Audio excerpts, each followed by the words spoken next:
Vance's Saturday football is back on 2-9 the game, the Coast Sports Network.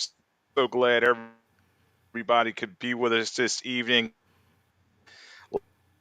You know, it almost felt some of these games felt like though training camp week 4 feel, where you had guys out there, the backups and everything, and teams are resting. Overall, what did you think of the action before we start talking about these games, getting ready everybody for Wild Card Sunday? Well, I'm just sorry to say I'm not going to be able to see the likes of maybe Mason Rudolph play anymore. Let's see, what other stiffs can I throw in there? Aaron Rodgers. Oh yeah, he's one. Was it Huntley also? I mean, was it Spencer Rattler, Drew Lock? I can't get enough of those guys. So yeah, let's get the garbage off the field and let's play some playoff ball. Yeah, it's crazy. Everybody's like, all right, we're gonna rest, and but we'll start with that topic. What do you think in terms of all this resting and should teams do it, not do it? I guess if you're in playoff contention and there's a big thing around it, maybe you should rest some guys. But talk to me about should teams rest or not, and then of course how it affected where we are here in Philadelphia area, the whole debate over Saquon Barkley getting Eric Dickerson's 2105. I think if you want to look proof for the resting players, look at the Baltimore Ravens game. In the first half, you had Zay Flowers go out. Bateman went out. He came back in. And if anything, that's a precursor to anybody who thought about playing someone a little longer. It's like, why am I going to do this?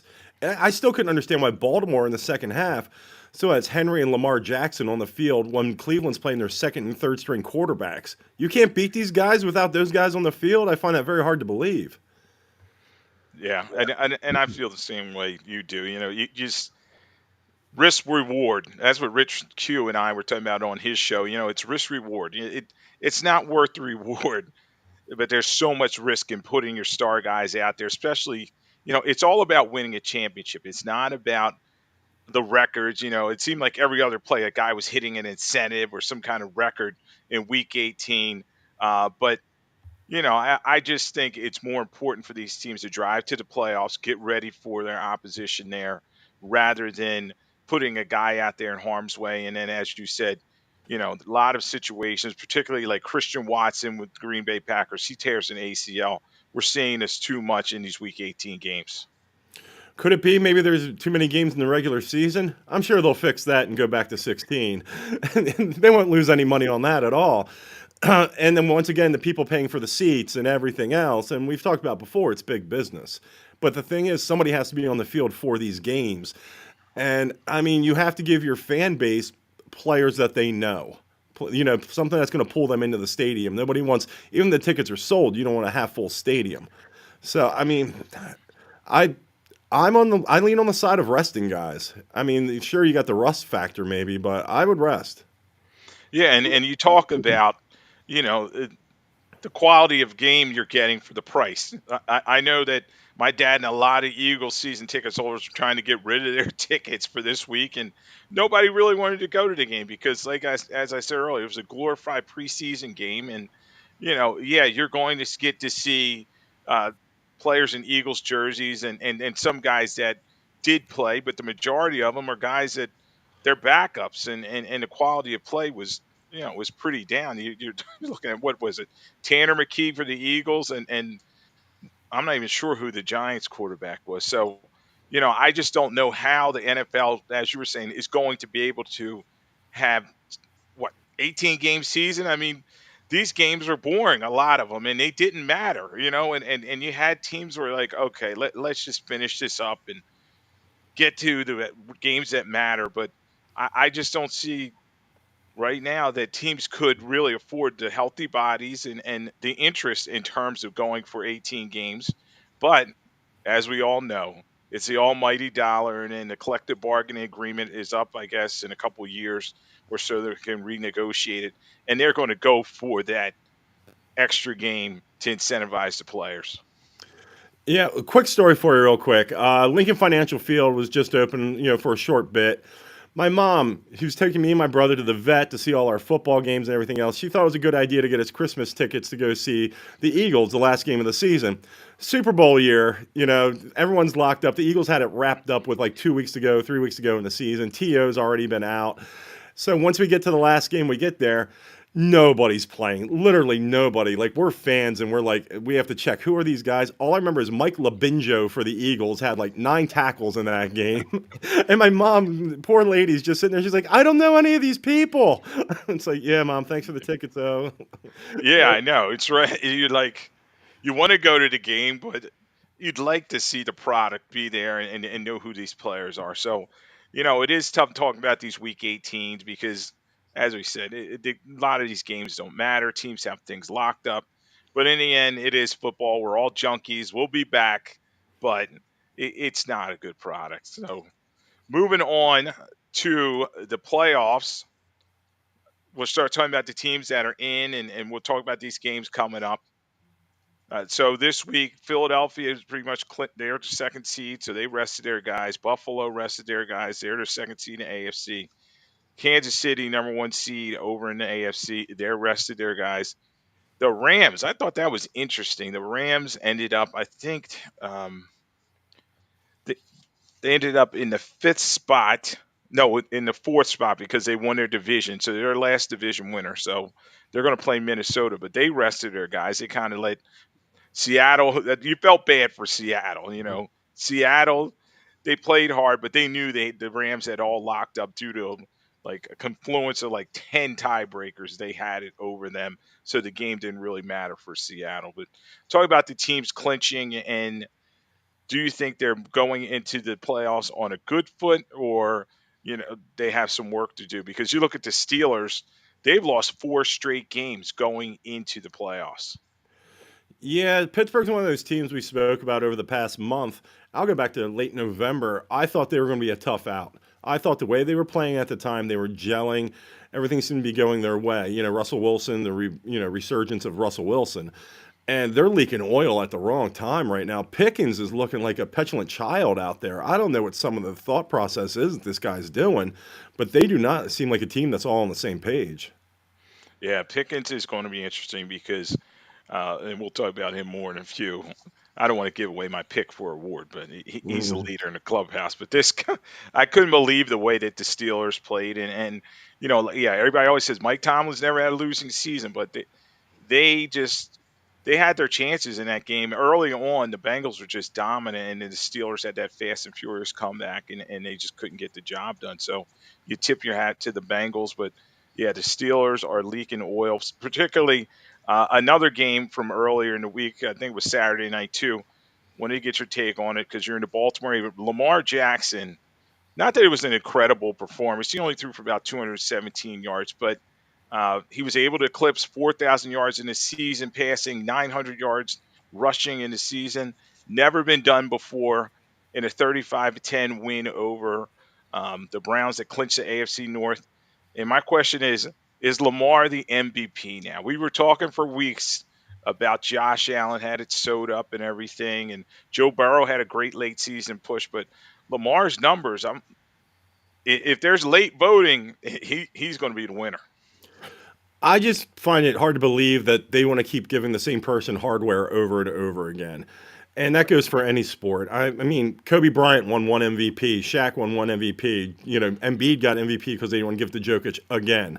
So normally it doesn't even matter if you're the best player. It's the fact that team that made that rise that year.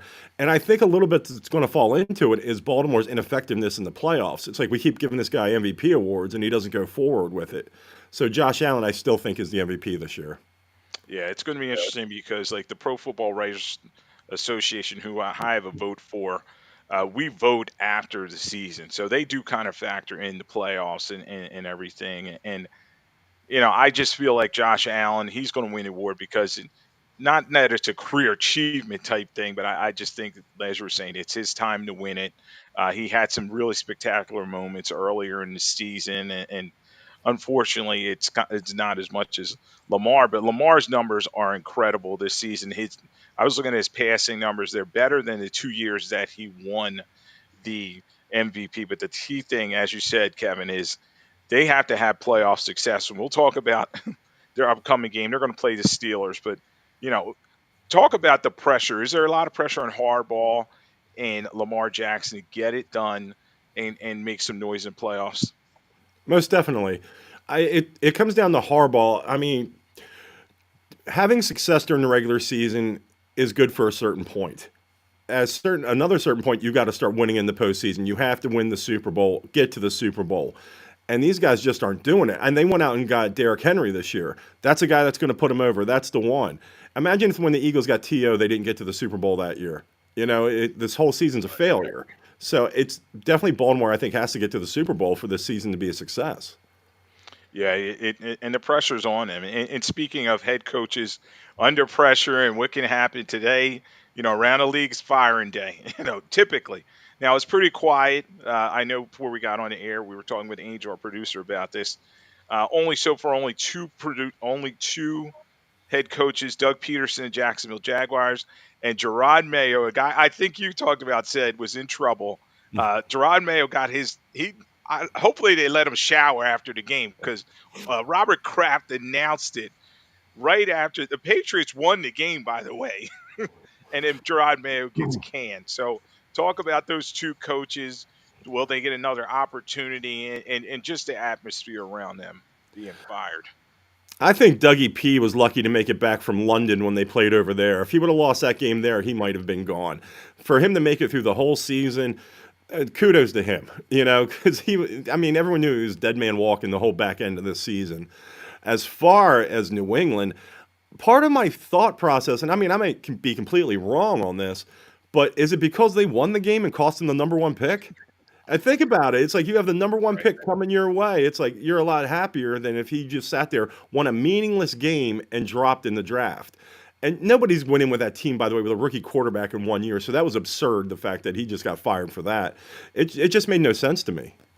Yeah, and so these two guys join Chicago. Was Matt Eberflus. He was already canned. New Orleans, they canned Dennis Allen. You had New York Jets canning Robert Salah earlier in the season. So right now there's five openings, and typically you have close to about 7 to 9. So I still think some other shoes are going to drop. But in terms of those two situations, Doug Peterson, I just saw that Shad Khan had given him a long leash.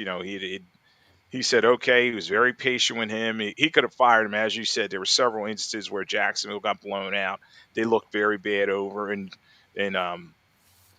Europe a couple times in those games. And then in terms of Gerard Mayo, that was just an odd selection. It was very quick because they didn't.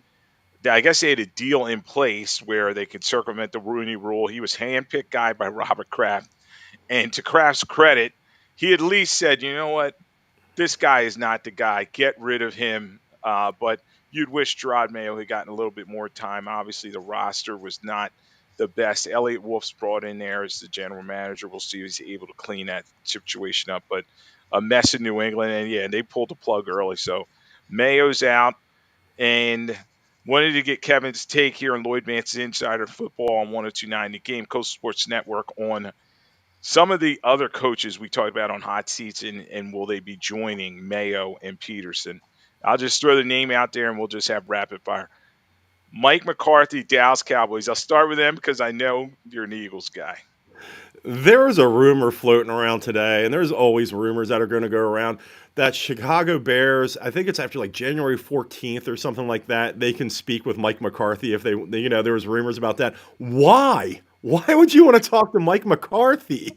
That sounds like an epically horrible move, man, with a franchise that needs somebody. But I mean, I hope Jerry Jones keeps him. I vote Mike McCarthy to stay in Dallas. Yeah, and I tend to lean in that direction too because I Jerry Jones is getting like that petulant older. We all have parents that are getting up there in age and they don't listen to anybody, and that's what he seems.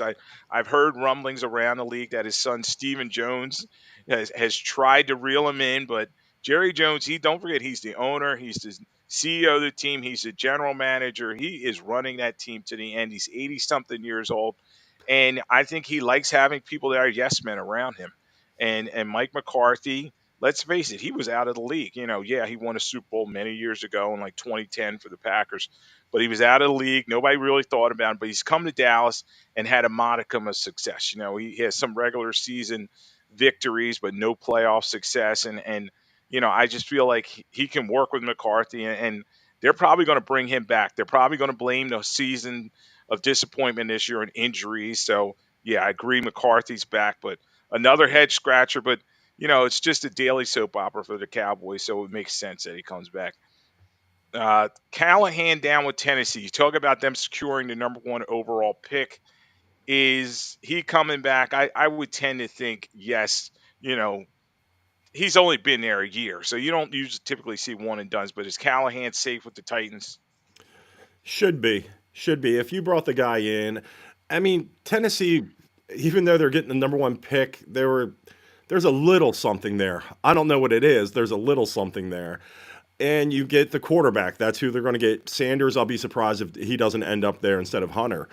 And at that point, if he can progress with the quarterback, then you're like, all right, we got something here. I think there's a short leash on him, though, no doubt. Yeah, and so we'll agree on that one. Kevin Stefanski. We talk about Cleveland Browns. What an ugly situation. But uh, Haslam's give the dreaded vote of confidence to Andrew Barry's general manager, Stefanski, the head coach. But there's always rumbling around the Browns. But the Browns just are just one of those franchises. They're never going to succeed. They're like cursed. So I think they're going to bring Stefanski back. And why fire him? Because who wants that job anyway? So what do you think of Stefanski?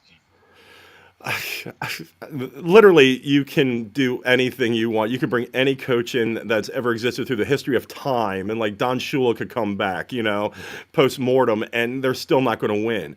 I feel sorry that they're wasting Miles Garrett's career. There is what I feel bad for. When they came back and said that Deshaun Watson, the restructuring his deal, he'll be back next year. I don't see them winning with Deshaun Watson there. Yeah, yeah, it's going to be tough. Just Sean Watson actually had a setback in his Achilles injury comeback in his rehab. So, they restructured his deal. He'll be back, and they owe him 92 million over the next 2 seasons. So I don't think he's going anywhere. That money's guaranteed. So that cloud is going to hang over this organization. I think Stefanski, unfortunately for him, he's going to have to suffer through it. Uh, in terms of them, how bad is DTR as a pro quarterback? He was terrible. I mean, my sons and I are watching the game. And we're like, how is this guy playing? You knew he had no chance. He couldn't even complete a pass. When Bailey Zapp starts taking snaps from you, there's something wrong. That's all you have to answer with right there. Bailey Zapp, man, he's getting more run than I am. There's a reason, it's that team. You're right. They're snake bit, and I will go on record as saying I will never see the Cleveland Browns win a Super Bowl in my lifetime.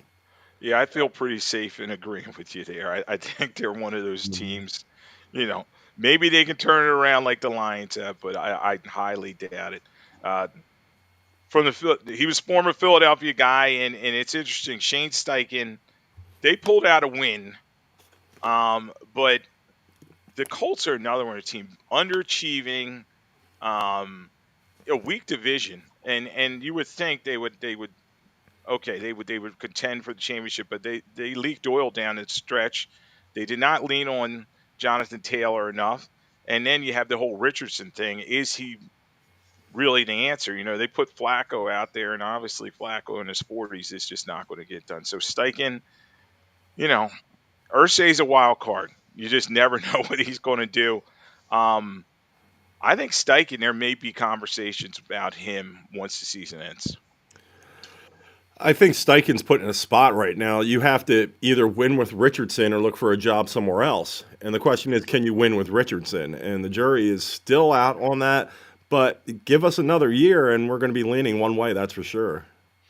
Yeah, and I think they'll say to Steichen, all right, you handpick this guy.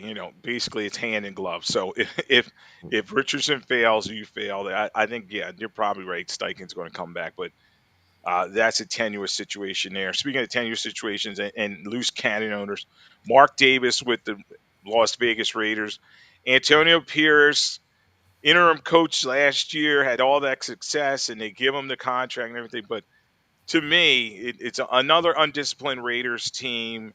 Uh, they just were, the quarterback was nothing special. They were talking about bringing O'Connell back as a quarterback, which I think would be ridiculous.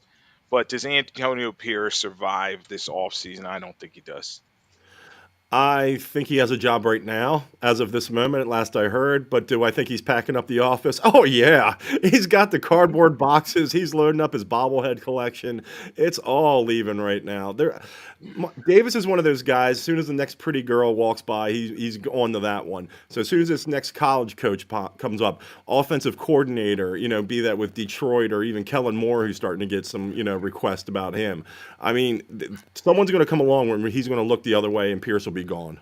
Yeah, I kind of agree with you. If the right coach comes available, he definitely would move past Pierce because they've just had all sorts of issues, and the coaching staff is underachieved there. Yes, well, his biggest mistake, number one, was leaving preseason and really not having a quarterback. When you have Minshew and O'Connell as your two choices, I mean, come on, you have no chance of winning, and you feel bad for a guy like Max Crosby, who's been a great pro, and he's got to suffer through that. So we'll see. Yeah, I think that Pierce definitely may be getting a pink slip. Couple more. Brian Dable. Now I was talking about this one with Rich Q on his show. Brian Dable gets. They say they're bringing him back at Joe Shane and everything. I just feel like it's Mara not wanting to wipe the egg off his face again, that he picked the wrong coach, and his GM's doing a terrible job in drafting. Guys like Neal on the offensive line who can't play. Does Dayball survive? Is this a good decision, bad decision if he does come back? Oh, it's a horrendous decision if he comes back at this point.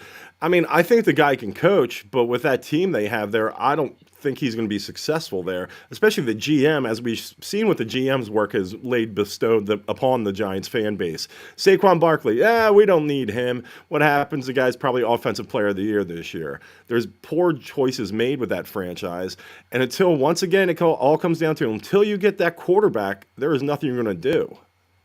Yeah, and the Giants, they won a couple games, and they're not picking a no man's land, and I think they're picking fourth overall. What do they do there? Do they try to get Cam Ward, the other quarterback other than Shador Sanders? Uh, do they look at any of these other quarterbacks, or do they go with a bridge guy? I almost was thinking. I was talking with Nate about this. Um, Kirk Cousins. I think he's going to come available from the Falcons. Would Kirk Cousins be a good bridge fit for them? I think anybody that's in the top 5 or 6, because everyone's going to reach for a quarterback, and it's not a great quarterback draft either. They're going to reach for that quarterback. Pile up some draft picks. If you've got so much work to do, like the Patriots do, the Giants do, all these teams need to do, you need to sit there and worry about, can I get more capital back? Can I get these draft picks? And that's what they're going to have to do. I mean, there's no doubt about it. If you're the Giants, Patriots, and like Cam Ward, I still think that's a stretch, to be honest. But it's like if you have all these needs, I would trade back, get some draft picks, and move forward. Yeah, it's going to be interesting to see how that works out for them. And you know, Daybolt's definitely a guy who he, I just don't know. I don't know how that's going to work. I don't know how that's going to work in terms of bringing him back, and Mayer has got to decide what to do. But I think he's going to bring him back, and we're going to see how that goes from there. One of the other, the last quarter, we'll talk about coming up. If he loses that game to the Packers, is there any chance he's not coming back with the Eagles? One more time, sorry, Lloyd, you broke up on me a minute. Yeah, Sirianni. If they lost to the Green Bay Packers, do you think he would come back? Yeah, yeah, I think. I mean, it would have to be some buffoonery on his part to sit there and like he's taunting fans, and and he calls some bonehead plays on fourth down, and it would take a lot, I think, for him or a player revolt, something of that nature. Like things would have to epically go off the rails, I think, for him to be fired at this point.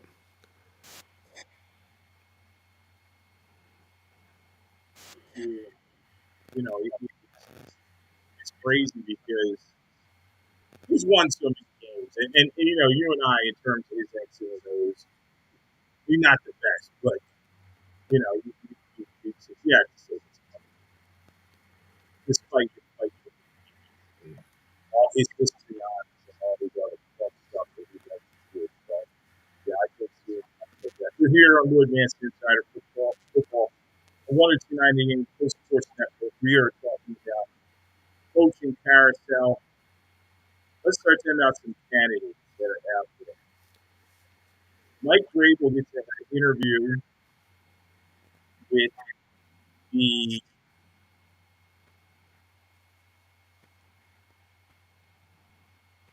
Or what do you think? As far as Vrabel goes, I think that would be no doubt about it, slam dunk for the Patriots to acquire. I think, for him to go back to New England, I think that would be the fit right there. Robert Kraft definitely, has positive feelings towards the guy, I'm sure. So, I mean, that seems to right itself in my mind. Yeah, I agree with you in terms of Vrabel, that he's one of the leading coaches. And let's not forget around the NFL that right now they're going to have these guys not interview for jobs until after the divisional round of the playoffs. So uh, I think, yeah, Vrabel's a guy. They can interview him now. He's a free agent type coach, and he's going to be in the mix. What do you think about another? Let's see, Ben Johnson, Detroit. Do you think he's going to get a job? Well, once again, he's the pretty girl walking by now that everyone wants to look at. He's the guy who's had all the success with his Detroit Lions franchise. And also, don't think it's lost on people. It's like, look what he's doing with Jared Goff. Everyone had Jared Goff written off. Like, he was done. And now he's become, all world quarterback, with all these weapons and the schemes that they're running. So he's at a situation, he's going to have his pick of jobs that he wants. And if you're him, though, do you want to stay with Detroit another year? I think he busts out somewhere. Yeah, and it's going to be interesting. Ben Johnson, as you said, hottest name on the block. Him and Slowick, the offense coordinator for the Texans, if they get a job. Aaron Glenn did a nice job this week in terms of the Lions' victory over the Vikings. Is Aaron Glenn, the defensive coordinator for the Lions, in line for a job? I think it has to be the right situation. It just seems in this day and age right now, people seem to lean more towards offensive-minded coaches. So it's harder, I think, for a defensive, coordinator to actually get the head coaching job. Do I think he's going to get a bunch of interviews? Most definitely. Will he get one? It depends. It might not be the prettiest job that's on the market, but he's definitely going to get that opportunity. And another thing going forward with all these teams that are looking for coaches, it's who acts first, who sits there and hires a coach first. Because once you hire the coach, then the pecking order falls into play. You get the big name off the board, then all of a sudden everyone else starts to realize who they want for their coach. Because you know what it is when it comes to the end of the day? Everyone's got the eye on the same guy they want to be the head coach of their franchise. And the thing is, there's only one job for this coach to take. Do we know who that is entirely? Not exactly. But at the same time, there's one job and one. It's almost like free agency. Once the big free agent comes off the market, then everything else seems to fall in line. And that's what we're waiting on right now. And we will be as far as going forward, weeks to come with guys losing jobs, getting jobs back, and everything else.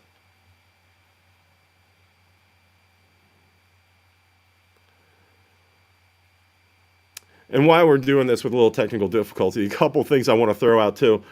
It seemed like nobody wanted the number one pick in the draft this year. You look at it, the New York Giants stunk all year. You get to line up with you're the Giants and you got the number one pick right in your crosshairs. So what do you do in typical Giants fashion? You beat the Colts. Why? I mean, I get it. The guys are on the field. They want to sit there. They want to win a game. They're tired of being embarrassed. But you're in a situation to set up your franchise for the next season. They go and win the game. They fall behind the leader. Next thing you know, New England Patriots, you're up on deck. You can get the number one pick. That's going to be Buffalo scrubs while we're at it. Let's sit there and mess up our number one pick at the same time. It's one of those things like everyone knew it was a bad draft coming up and nobody wanted the number one pick. Nobody wanted to win it. Everyone wanted it's like we're the number one seed right now for the number one pick in the draft. This draft stinks. I'm going to go beat some scrub team so I can fall back more. It made no sense to me. Yeah. Can you hear me now? Oh yeah, I'm with you. All right. Yeah, it's crazy. How about this one in terms of candidates? There's John Gruden. They're talking about him getting back in the league. Do you? I don't see that happening. I just don't see it happening. Nah, not at all. I think it's at a point. Gruden's had enough public scrutiny come his way that I mean, when it happened to Rick Pitino in college basketball with all this stuff with him, you know what he did? He went to Europe and coached for a little while. It's like when you sit there and have all these skeletons come out of your closet, you just can't pop right back in. You have to disappear and go do something else.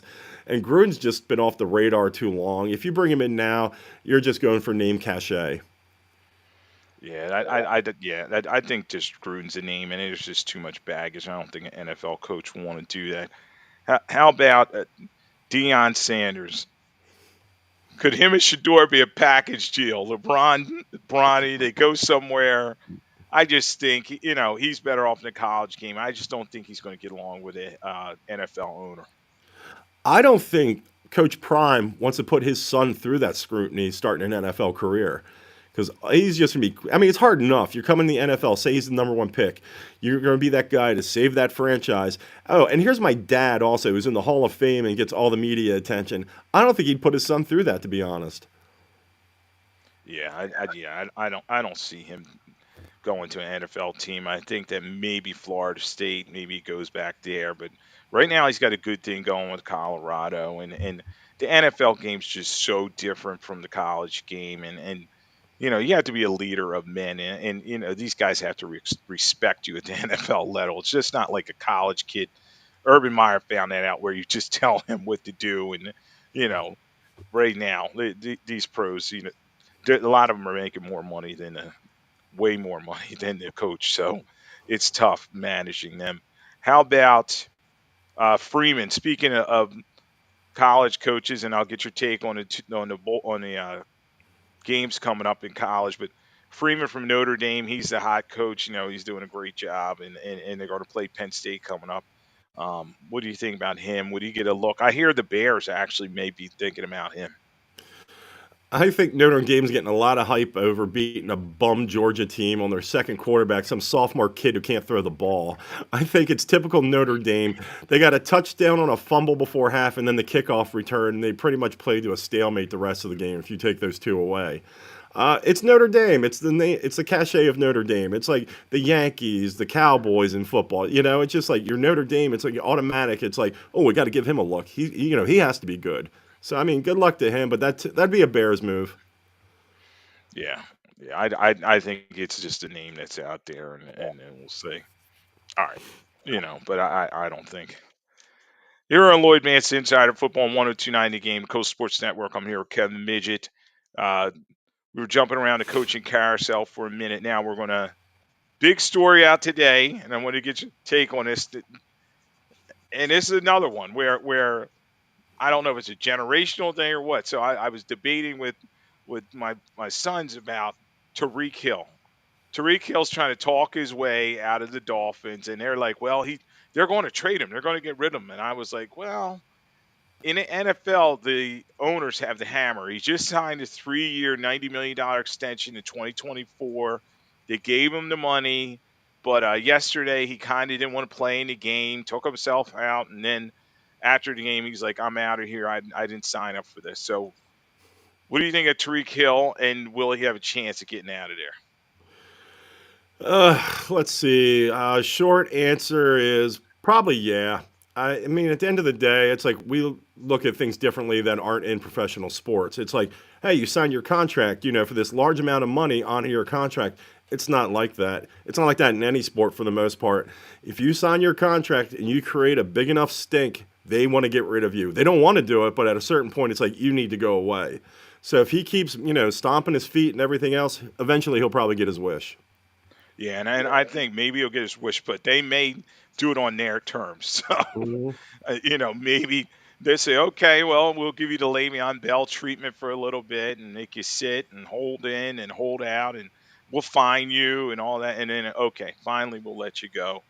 But yeah, I just think it's going to be a stalemate, and Stephen Ross, the owner there, and Chris Greer, the general manager, they're going to make him work to get kicked out the door. But it looks like it's going to be cantankerous. Maybe he'll be doing, sit-ups in his driveway like T.O. did back in the day. So, uh, and if he does go, where do you think Tariq would be a good fit? I put a couple teams down. Um, the Chargers, because I think a fast track, they play indoors, they need a receiver. And then another team I'll throw out there, and then before you throw yours, right where you are, the Ravens. I mean, the Ravens, Dave Flowers got hurt, and they just always seem to need a receiver to pair with Lamar Jackson. They've been searching for that since Lamar's been there, to be honest. His best receiver has always been Andrews, the tight end. So the fact they got Zay Flowers, who seem to have a little, more ability than anyone else they've taken, and that includes Bateman, who I believe was the number one pick as well. That would be a good fit, actually. The Chargers, I would rather go to. I'd rather play in somewhere warm than someplace cold. Tyreek, he's played in Kansas City. You think he wants to play in that kind of cold again? Absolutely not. So if he could go to Los Angeles rather than play, I think that would be a nice fit for him. Yeah, and then one other team I'll throw in, the Saints. The Saints seem, we're not sure what's going to happen with Chris Olave and his concussion situation, and they could use him there. The only thing is who's going to be throwing him the football. Spencer Rattler, Carr seems to be out, even though he has 1 year left on his deal. So New Orleans, that would just be more drama and a headache. So that's probably not the best situation. But you think, yeah, maybe. The whole thing, Lloyd Vance. Yep, go ahead. just real quick, the whole thing with New Orleans. You think that cat was mad this year in Miami? Put him in New Orleans. That would actually be the one where his head would explode, probably being on the field there. Yeah, because Derek Carr is going to miss, even if it's him, and we know Rattler, they're going to miss some throws, and next thing you know, he's going to be, he'll be a problem in the locker room. And it's just crazy because, you got all these guys trying to follow that A.B. Brown and TO methodology where they're painting the butt, and it just doesn't work. These receivers. Why not just keep your mouth shut, do your job? But it just seems like receivers got to be divas. We're in Lloyd Vance's Insider Football on 102.9 The Game, Coast Sports Network. Before we get into the upcoming games, Kevin, wanted to get your take on the big thing is injuries. We talked about that. Jalen Hurts is still in concussion protocol. Is that something the Eagles need to worry about? Absolutely. I mean, it's one of those things everyone thought it was kind of all right, he has a concussion. We'll let him sit out this week. Everything will be fine. If he's still in protocol right now, it's more severe than everyone originally thought. And if you're the Eagles, I mean, do I think Hurts is going to play? Yeah, I think he'll play. But at the same time, if you're going in with Kenny Two Gloves or Tanner McKee, I think the odds are stacked against you at that point. Yeah, and after McKee's performance against the Giants, I had one of my Eagles know-it-all, what are you talking about, people, said, oh, they'd be okay with McKee, if they put McKee out there in a playoff game versus the Packers. I mean, let's talk some of these people down off a ledge. Mm-hmm. Yeah. Let's see.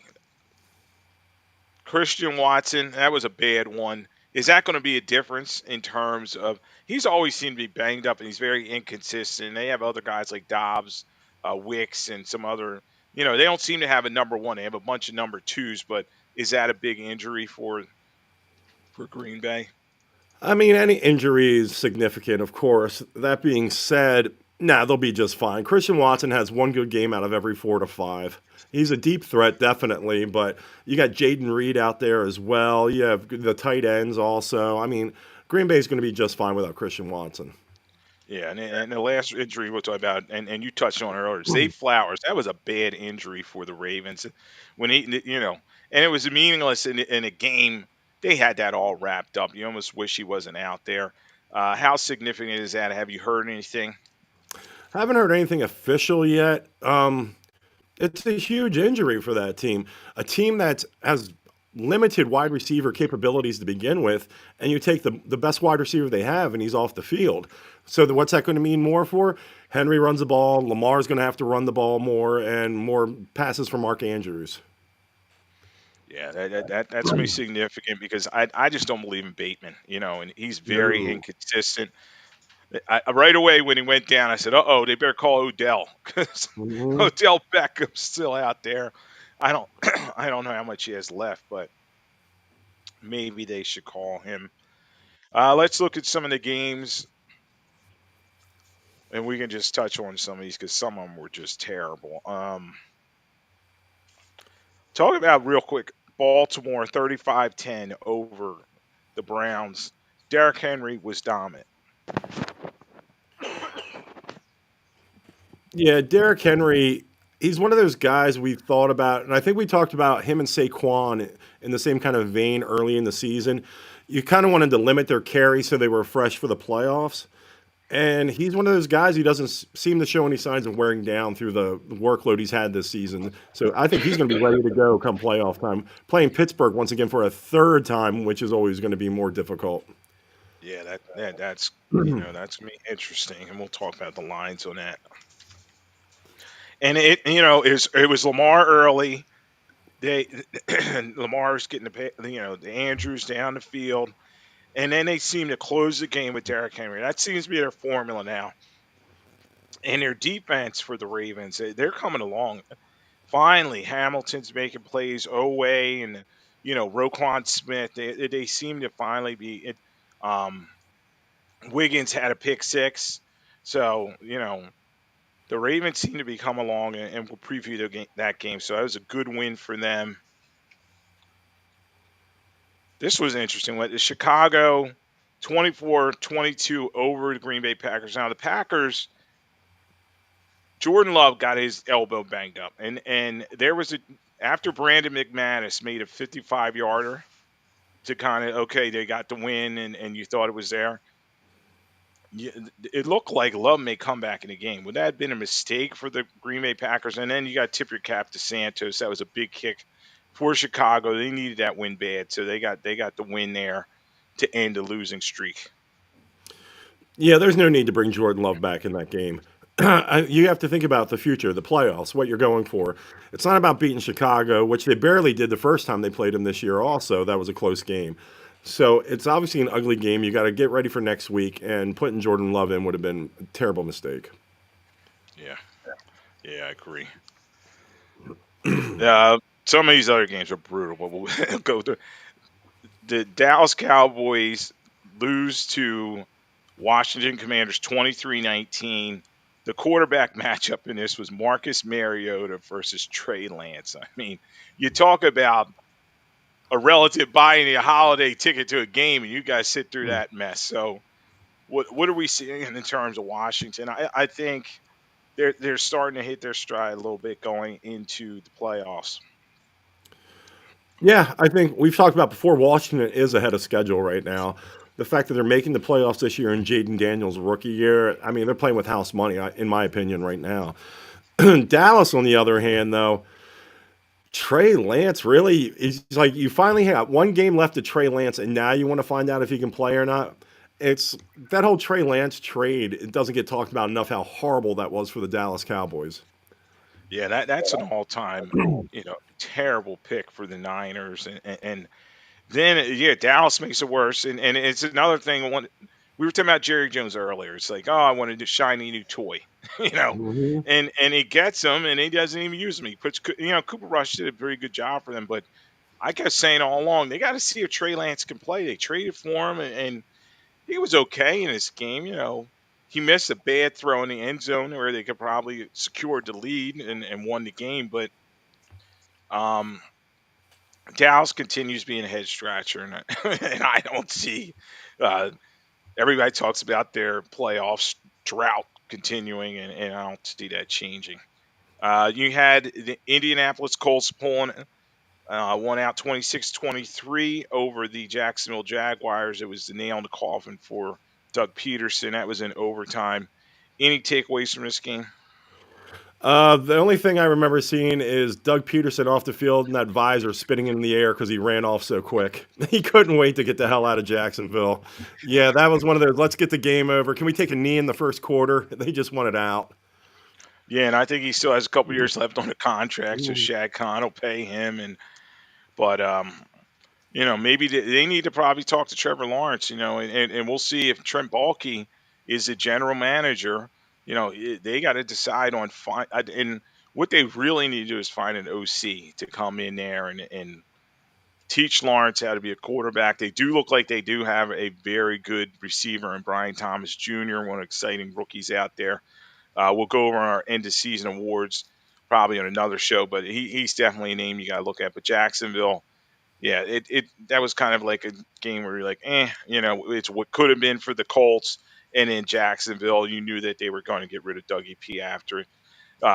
This is probably the game everybody was talking about watching most because it had importance. Was Tampa Bay pulls it out 27-19 over the Saints. Baker Mayfield did some good things, some bad things, but the big thing was Mike Evans, 9 catches, 89 yards. He goes 4 yards over 1,000 yards for another season. They did it on the very last play of the game. 11th time he's done that consecutively, NFL record. Talk a little about that game. And then in terms of Tampa Bay, do they look ready for the playoffs? I still think they're much like the Lions. They have a lot of guys banged up. I think Tampa, they're as ready for the playoffs as Tampa can be. They got some guys definitely healthy. McMillan's looking like a receiver they have there as well, with Bucky Irving compared to comped with Rashad White. So they have some playmakers out there with Otten at tight end also. I think they're ready. I think they're as fine as they're going to be. They're never going to be somebody who's favored by double digits. They're going to have to sit there. They're going to have to get dirty to win games, and I think they're ready for it. And we'll preview their game in a minute, and they're going to be an interesting team. Vita Vea's playing very well defensively for them.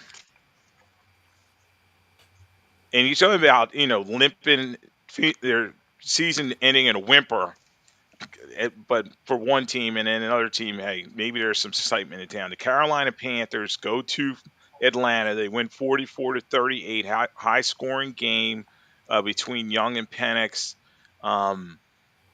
A lot of fantasy. I guess some leagues still played in fantasy football. Week 18. I don't know why. That would be very hard in terms of these quarterbacks and guys resting and all that. But talk a little bit about that and where does Atlanta go from here? And is there some hope for the Carolina Panthers? One, I think Atlanta basically have to use the Etch-a-Sketch, shake it and start over next year. Because you started this whole thing with Kirk Cousins as your quarterback, and I think we both can agree he's probably not going to be the quarterback next year. It's going to be Penix Jr. But Drake London had a game, though. You got to give him that. And they have Bijan Robinson still. They have some players there. Carolina, on the other hand, why wouldn't you be excited if you're Carolina? You're sitting there, Bryce Young, who basically got benched for Andy Dalton, the Red Rifle there, until a car accident brings Bryce Young back. And all of a sudden, it's like, the kid can play. He can do some things. He had a hell of a game yesterday. Yeah, he did. He did. And he may be a candidate for a game ball. So that was a great job by him. A good win for him. This game, we won't even talk. I mean, we touched on it earlier. New England wins 23-16 over the resting Buffalo Bills. Besides Gerard Mayo winning a game and then getting fired, the biggest thing was New England, Joe Milton. He's 22 of 29, 241. I was running around, he's looking like a young Randall Cunningham out there. I mean, do they have something with Milton or it's just a highlight game for him? Oh, it's a highlight game. It's one of those. He'll be talking about that for the next 20 to 30 years. I mean, it was nothing but a highlight game. And I tell you what, though, I'm not going to even bring it up now because I'm going to save it for the back end of my awards. But at the same time, there were some questionable things in that game that I did not care for. New England won the game. They cost themselves the number 1 pick.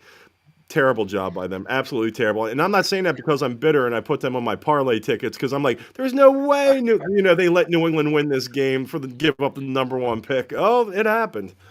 Yeah, and that was my rationale when I was making my picks. I was like, it, they're just bad. Even though it's the backups and Mitchell Trubisky for the Bills, Patriots are just bad. And why would you win a game? But you know what? They won. Now they got to figure out where to go from there. So kudos to them. Here in Philadelphia, where I am, the Eagles win 20-13 over the Giants, and Tanner McKee mania starts. 27-41, 269, 2 TDs. Um, like I said, family members they couldn't give these tickets away. I think my father said it in the text string. He's, first he said, "Oh, okay, face value, half value." And he's like, "All right, come get them if you want them."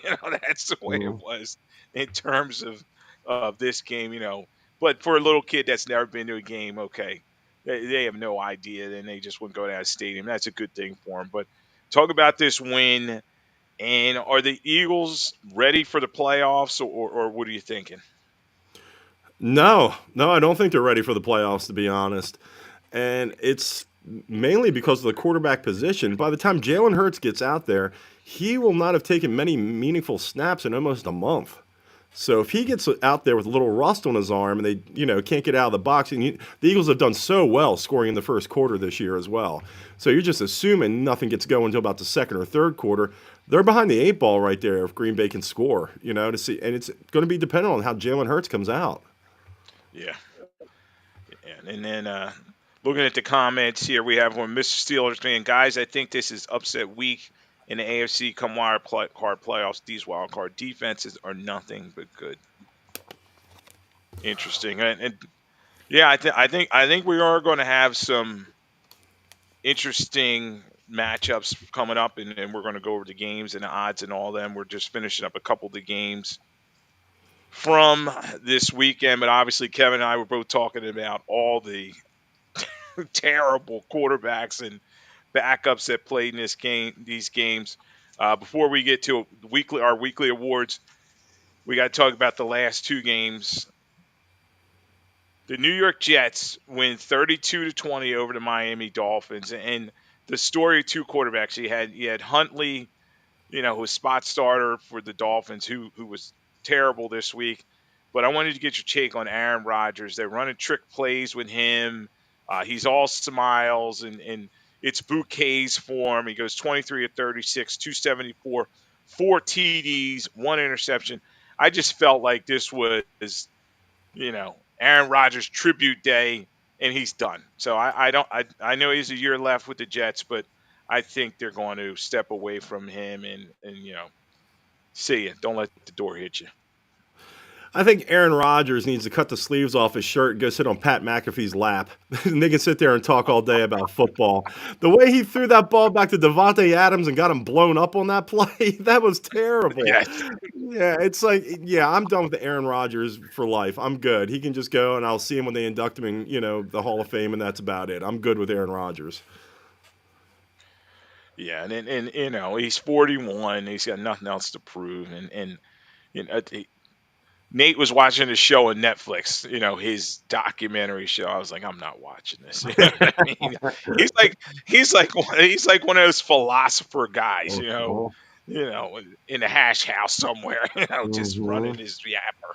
So, good for him. He got his 500th career touchdown pass, and good win for the Jets. But yeah, I think it's window dressing, and Woody Johnson, the owner there, is going to blow that thing up. He already got rid of Salah. He got rid of Joe Douglas, and he'll probably want a new quarterback as well. So we'll see how it goes for Rodgers. The last game, obviously, we have to talk about this one because it has huge playoff implications. It was Sunday Night Football. The Detroit Lions, they showed their mettle. I picked them. I thought they would win the game, but I didn't think it was this serious. I think more like a field goal game, and I don't trust the Vikings field goal kicker. But it was just a dominant effort by the Lions, particularly Jahmyr Gibbs. 23 rushes for 139, 3 TDs in this game, and he had a receiving touchdown. So are the Lions dangerous? Are they back? And talk about this game. The Lions, I don't even know if you can say they're back. I don't think they've ever gone away. The question with the Lions that we've always had is the injuries just keep hitting these guys. And it's like, how many injuries does it take for them to finally their defense is just going to cave in? I mean, I think Detroit, as long as they can hang 30 points, they're going to be just fine. Minnesota, on the other hand, though, what is it? It's the was it the Dennis Green? They are who we thought they were. It's just like Yeah. they get into a big game, and what happens? They turtled up right there, and that's what we expected to see from Minnesota come playoff time. Yeah, and we're going to get to the lackey soon, but this guy, you got to put him in the lackey conversation. Sam Darnold, and I was waiting for the implosion in the playoffs, but in this game, 18 of 41 for 166. No touchdowns, no interception. But the thing was, Kevin, there were a couple times the Lions dropped a pick right in their hand. And he's got Justin Jefferson. I mean, he's got, and he's got TJ Hawkinson. He's got a great receiver, a great tight end. Jones has played well for him at running back. And we're starting to wonder, are the Vikings kind of fraudish? I think Sam Darnold showed that USC pedigree that we've all been waiting to come through. Not the 5 touchdowns he hung against me in my fantasy week that cost me to lose. Not that I'm bitter or anything. But this is the Minnesota Vikings team. I think they've had a good season, but this is what we're going to see in the playoffs, I believe. Yeah, yeah, and we're going to see. And you're listening to Lloyd Vance's Insider Football on 102.9 The Game, the Coastal Sports Network.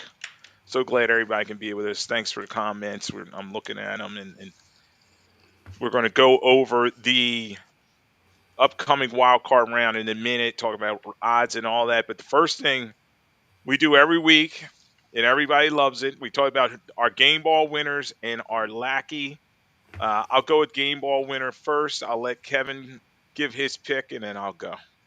Well, I have a feeling I know who yours is from speaking earlier, so I'll defer to go with my backup, and that's Jahmyr Gibbs getting 4 touchdowns right there.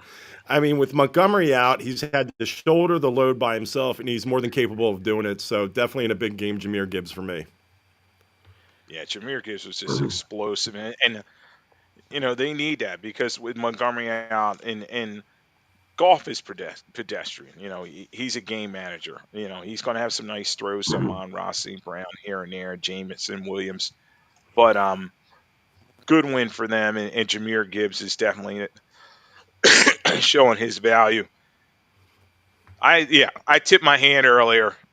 Panthers quarterback Bryce Young, and we killed him early. We had Jeff Little, our guy out in LA, on, and we talked about how small he is, and he's the right guy. He may have finally started learning the quarterback position. You got to say, okay, Canales, you're doing a great job in terms of developing him. 25 to 34, 251, 3 TDs passing, no interceptions, 2 rushing TDs, and a 44-38 overtime win over the Falcons. And it just showed, okay, maybe the kid's got something, and they're going to move forward with him. They do have their coach now, who's this quarterback guru, and maybe he can coach him up. But a lot of times I think the Panthers are much like the Browns. Hopefully they can turn around their team history. But, he gets the game ball. You also have to tip your cap to Trey Henderson for the Bengals, 17.5 sacks. He was all over the place in their win. And this being glorified exhibition week, Marcus Mariota, I mean, he did a good job for the Washington Command. I know. PU. So those are the guys with the game ball and shout out. I'll go lackey first. And we mentioned him earlier. George Pickens, I got to give him my lackey. 1 reception on 6 targets, 0 yards, several drops. He looked disinterested. Him and Russ weren't on the same page several times, and it was just ugly situation in that 1917 loss to the Bengals. And you just wonder where the Steelers are going to go from there because they need a quality receiver. You see when Pickens was out, but, he needs to change his attitude. Definitely agree with you on that one. My lackey, I have a 2-way tie. I have 1A and 1B. We'll go 1A first, and that's going to be Jerry Jones and the Dallas Cowboys because Cooper Rush was due a performance incentive bonus for playing a certain percentage of plays of the Dallas Cowboys season. He was at 52.5. I believe he needed to get to 55. He starts and plays that game yesterday. He hits his bonus. What happened? Let's see what Trey Lance can do. Oh, yeah, that wasn't done for money at all because the last game of the season is going to make you decide whether whether you want to keep Trey Lance or not. Oh, that's crap, man. They did it, and then Cooper Rush lost out on money. Second one is Josh Allen for the Buffalo Bills. I'm going to come in here and play a snap or two so I can sit here and keep my extended game streak going. You know what? Play a half if you're going to do that. That reeked of Velveeta cheese right there. You don't come out and take a snap or two, leave the field. My streak's still good, right? That's a bum move. He's better than that. Those are my And two. he runs off and he does that little dance and stuff. And Kevin, when we were coming up, it was Ron Jaworski's record. You remember he had the Iron Mm-hmm. Man record, and then Brett Favre, I think, broke it. But Jaws used to go out there, and Otho Davis had to put them together with Scotch tape and bubble gum, and he took pride in that he was able to play so many consecutive games, and yeah, it kind of made a mockery of that particular record, and as I said, it seemed like every other play, the announcers were talking about who hit a bonus and who's getting incentive and all that. It's good for the players, but sometimes it's like, all right, it's a Yeah. bit much. You know what I mean? So yeah, definitely some good choices there in terms of Lackey, and we'll see how into the playoffs. It's win or go home, so they definitely got to pick it up. Some of these Lackeys. So we're here on Lloyd Vance Inside Football on 102.9, the Coast Sports Network. So glad everybody can be with us, and definitely our viewership's coming up. And in terms of Coast Sports Network, a lot of the shows are getting attention. I know the Drive with Rich Q and Angel Show. Everybody is definitely tuning in, so we appreciate it. Please keep tuning into my show and all the other shows on the network. Kevin and I are going to look at the upcoming wild card week and predict some of these games in the last 15 minutes of the show. Saturday night, once again, let's get your take on this. They're spreading it out over 3 days, and it's a money grab. So, what's your take on that before we look at the actual games themselves? Oh, it's always a money grab, and there's advertising dollars on prime time as well. Yeah, let's throw one on Monday night. Sure, why not give people something to watch and bet on? Why not? Yeah, that's exactly what it is. Do I like it? Yeah, it's something to watch. You get to watch the games. It spreads it out an extra day. That being said, whoever plays Monday and wins that game, you're going to have to sit there and probably get the short week there. You're not playing on another Monday, so you already have the And deck, sure, deck stacked against you. yeah, it's a good call out. So the first game is on Saturday. It's number 5 Chargers at the Texans, and the Chargers are a 3-point road favorite.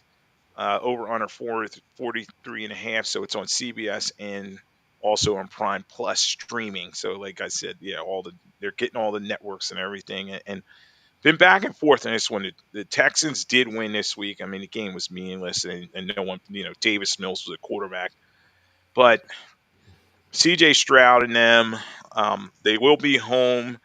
Defensively, they're going to have to do a better job because the Chargers and Herbert can put up some points. But the thing is about the Chargers, I just think that they're just kind of vanilla team. Yeah, they got J.K. Dobbs and the receivers kind of inconsistent. Defensively, Harbaugh's definitely turned some things around there. But I'm going to pick a surprise in this one. I'm going to go with the underdog Texans. I think D'Amico Ryans will find a way to win this one at home. It may come down to the kickers, and it's going to be an interesting one because Dickers for the Chargers, he had a great season, and Fairbairn is kind of struggled for the Houston Texans. Yeah, that's a tough game. I've been going back and forth on that one myself, not for gambling purposes or anything. Just for the gambling side of it, I'm leaning towards the over. I think it's around 42, 43, something like that. Yep. So I'm leaning towards that. As far as a winner of that game, it is going to be a coin flip. It's going to come down to the fourth quarter. It's going to be who makes a play. And I'll go the other side of the fence just for the fact that you said Houston. I'll take the Chargers in that one, but it could go anyway. Yeah. The next game is on Saturday too, and yeah, and I do like that. Yeah, we're going to get a couple of days of games because it gives you something to watch, and it just reminds me football is going to be over soon, and then what do we watch? Love Boat reruns. But we'll see. The Steelers are at the Baltimore Ravens. The Ravens came back to win this division. The Ravens are a 9.5-point home favorite. Over under 45 and a half. This one's going to be on Prime only, everybody. So, hopefully you got that streaming service or your sports bar does. But when I look at this one, this is a rubber match, like Kevin said. it's they're 1-1 versus each other. But the last time these two teams played in Week 16, the Ravens were just dominant, and the Steelers. We talked about the issues with Pickens, and we talked about Russ not being on the same page. Najee Harris is not running the football as effectively as needed, and that Ravens defense is definitely turning some things around. So I think the way Lamar Jackson is playing, as long as they can handle T.J. Watt, that the Ravens win this one. The one glaring thing that came from this game when I first looked at the numbers is the fact it's a 9.5 line. 9.5, I've seen it at 10.5. These are two division rivals playing for the third time this year. I'm taking Pittsburgh with the points. I mean, I don't know how you can justify a third time somebody playing someone in their own division. Oh, they're going to blow them out. If they do, hey, I'll be wrong. But it's one of those, I'm going to pay to see it. Can Baltimore do it? Most definitely. The weather, it's going to be cold once again. I think that's a Saturday night game. We're expecting snow again out here in the Maryland area. So that could play a factor into it as well. So under 9.5 with Pittsburgh, and I think Baltimore wins the game, though, outright. Yeah, and Steelers fan on our message board has a great point. He said the Steelers had 3 fumbles last time. None of them, opponent, it makes it tough. But the thing is, the kicking game. You got one kicker. I don't think Justin Tucker has struggled all year, and I don't think they trust him. Now, Boswell has been incredible, kicking 50-yarders, and he's very accurate. So that may favor the Steelers. But I just think the way Lamar Jackson's playing it, they're going to win that one. But it's going to be a close game. On Sunday, you have number 7 Denver Broncos at the Buffalo Bills. This is and Bills 9.5-point favorites. This is another CBS Paramount Plus game. I just think Broncos, great story. Knicks in competition for the offensive rookie here, but the Bills are going to be rested, and I think they're going to tear apart this Denver team who's very inconsistent. I think Denver's been one of the Cinderella stories of the season. I thought when Sean Payton first took that job in Denver, why is he taking this one? When they drafted Bo Nix, I'm like, that's a horrible pick. I don't think this kid can play.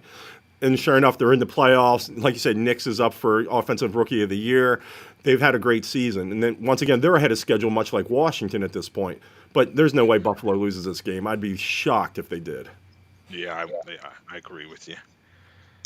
This is a fun one, and all my Eagles people are talking about it. The number 7 Green Bay Packers at the number 2 Philadelphia Eagles. It's a 4:30 game on Sunday. Eagles are 5.5-point favorite and climbing. It's a Fox game, so been back and forth on this one, but there's a lot of X factors in this one. Jalen Hurts, I think he's going to play. I think he's going to come out concussion protocol. This is a Saquon game. I think they lean on Saquon. The Packers, the last couple of times they've played, they haven't looked good. They're 1-5 in their division. They've lost a lot of games they shouldn't. No key quality wins for the Packers. They have 11 wins, but they beat a lot of teams with losing records. So I think the Eagles will be prepared. They'll be rested for this one. And the key thing is going to be Jalen Carter in that defense. They're going to get after Jordan Love. He'll make some mistakes. I'm going with the Eagles this one and Saquon. I would love to pick against the Eagles just for the fact of reaction. But that being said, and also, once again, when you're an Eagles fan, you pick against them and they win, you're pleasantly surprised. That being said, yeah, Eagles win this game. I see Saquon with 140 to 160 rushing. I think he busts a big one, and I think they lean on him a lot in this game. Yeah, and it's going to be interesting to see. Jacobs, the Eagles are going to have to contain him in terms of his rushing attack for the Packers. Zach Bourne's probably going to have another great game in terms of tackles, and look for Love to turn the football over, because that's what happened in the first game in Brazil, and when he got knocked out the game as well, that turned the tide in week 1. So they played all the way back in week 1. The Eagles pulled out a close one, but I think the Eagles defense, let's not forget, and I've said this in 8, they're number 1 across the board. Yes, they played some teams and some quarterbacks are sketchy, but they in big moments they've stepped up. They beat the Ravens, they beat the Steelers when they need to. So I'm going with the Eagles in this one. This is maybe my upset special and a fun one to talk about. Washington Commanders Number 6 seed, they're at the Tampa Bay Bucks. Number 3 seed, this is 8 p.m. on Sunday. Tampa Bay is a 3.5 point home favorite. The over under is huge in this game, 50.5. So they're expecting some scoring. It's going to be an NBC and Peacock game. When I look at this, though, we were talking about Jaden Daniels and the spectacular nature of his play. I just think he's ready to keep it going. The Tampa Bay Buccaneers defense is very beat up. I know Vita Vea has been playing well for them. We have to see if Antoine Winfield Jr. is going to play with that knee injury, but I think Washington is going to have a good game for them. I like the over in this game myself, just looking at it. I think they're going to go up and down the field as well. I think Tampa, with their experience that they have, win a game in the fourth quarter. I think Baker Mayfield makes the plays, and maybe Daniels rushes and makes a rookie mistake that we haven't seen him make yet in this situation. Yeah, it's good, and it's going to be another close game, and it's going to be fun to watch in terms of Baker Mayfield's been playing very well. He's another guy who's been putting up some stats, and I think you got to watch them in this one. The last game we'll talk about is the Minnesota Vikings are at the Rams. This is another rematch game. The Rams beat Minnesota in Week 8 in LA, and in watching the Vikings last night, that defense can be had. Murphy has a lot of interceptions and big plays, but Stephon Gilmore's getting a little older. Harrison Smith's getting a little older. And Stafford is, he can pick you apart with Cooper Kupp and Nakua when he needs to, and Kyron Smith as well. So I'm going with the Rams in this one. Well, my how I feel about USC quarterbacks. I'll put it that way. And I think Sam Darnold, we saw the beginning of the crumbling of Sam Darnold's big season last week. I think the Rams take him and the Rams move forward. Yeah, and that's going to be a fun one to watch, and then it'll start setting up, the divisional round. And I always say divisional round is where everything really starts, because you're going to get those teams coming off the sidelines, and they're rested. Did they make the right decisions in terms of resting their guys? More than likely. So talk about the two teams that have the byes. Kansas City, I think they really needed that rest, and they brought out your favorite guy, Carson Wentz, got to play. He was terrible. He didn't have 100 yards passing in this one. Kansas City, can they three-peat, and are they ready to roll? I think Kansas City has no problem. They would benefit better with a bye week than Buffalo would. Buffalo's a team I think that needs to get out there and play. Kansas City's been in the situation. They know the regiment, what they have to do, their routine, how to get ready for that bye week and after the bye week. So yeah, and we've talked about before, until they get beat, I won't believe it until I see it with my own eyes. Yeah, and it's going to be interesting to see if Mahomes is ready to go. He kind of had a pedestrian season for him, only less than 25 passing touchdowns, but he did get Hollywood Brown back, and they had the rookie receiver stepping forward, and then the Lions on the other side. Dan Quinn, I want to ask you: is all these times going for fourth down eventually going to bite him in the butt? Yes. The same thing's going to happen with Sirianni and Campbell. It's just that's why I want to see those two teams play in the NFC Championship game, just so I can watch who's going to out more on the other one in the second half of the game. The thing is with Campbell, though, it's like, are you going to sit there with how intense that guy is? You got a bye week having to listen to him being intense as well. How's this team going to come out their first game? That's going to be interesting. Yeah, and Campbell, he does have a great kicker, and Goff has done a great job in terms of he's efficient. But thing is with Goff, he can turn the football over. Don't forget that 5 interception game against the Texans. Yes, they won it, but turnovers are a problem for him, and then sometimes Campbell is over aggressive. So we'll see. Everybody enjoy the wild card games, and we will recap all those coming up next week, and then preview the divisional round. So another great week here on Lloyd Vance Inside of Football. Thanks for being with us, and we'll talk to you down the line.